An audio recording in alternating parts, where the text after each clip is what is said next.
Hello, I'm here to show you on how you can manage your own class for incompletes.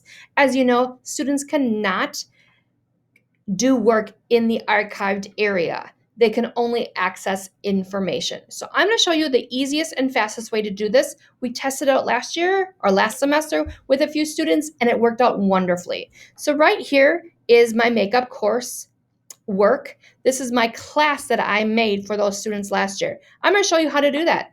Go to My Courses. You're going to create a course and you're going to type it in here, Verhunt, your last name, and then you can type it as incompletes. You can call it makeup work, whatever it needs to be. Keep your section numbers, 1 is fine. Subject area, you can just push other. Level, you can just set your level as whatever you need. The biggest thing you have to remember is down on the bottom, there's going to be something called Sandbox. Sandbox allows you to not have any ending dates to your course. So I'm going to click Create. And now I have my course. Now I'm going to show you what my course will look like for when you do create it with your students, for incompletes. So here you can see that I have some students in here that took American Lit incompletes, health, and another student with American Lit. Here's some civics, and here's another health one. Now, the first thing you want to do is add your members to your course. Now, I already have my member, and the member is called, his name is called Nelson. So I'm going to go back to it just to add, sorry, I should show you how to add members. So I'm going to click Add Members, and all you have to do is type in the name.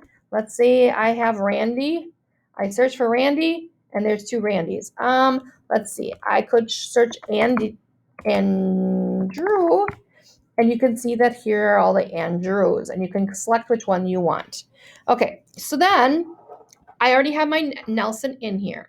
So I'm going to go back to my coursework, and I'm going to then add a folder. And this time, I'm going to name it Nelson Months, because that's who needs to do it. And this time, I'm going to have him do Fayette. And it's going to be due June 10th, for say, and I'm going to push Create. So now you can see that Nelson Months has Fayed. Now I am going to individually assign this folder. I'm going to type in Nelson, right here it is. I'm going to click Next and Assign. Now nobody else can see this Nelson folder.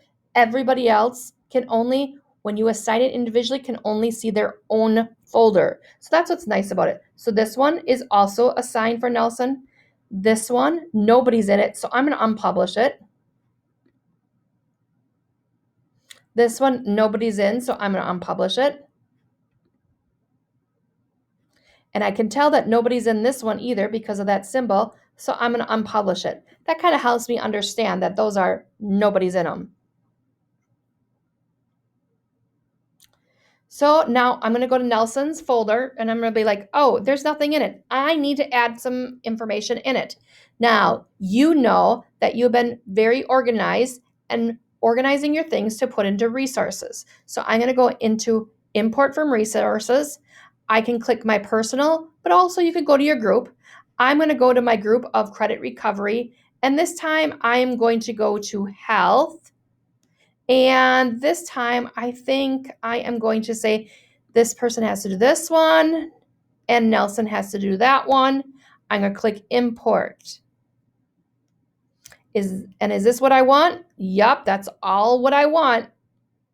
And you can see then Nelson Months will be assigned this folder only with all these things to do. If you want to go into each one, let's say, oh, he wasn't supposed to do that one. He was done with physical activity. I can click this and I can click delete. Are you sure I want to delete that? Yup. He's done. There. Now Nelson Months has all the activities that he is supposed to be doing. So when I look at it, here's Nelson Months Fayed. Here's his 2 folders he has to do. There's that. And there's that. It's individually assigned for Nelson Muntz. When he hands something in, you will receive that notification.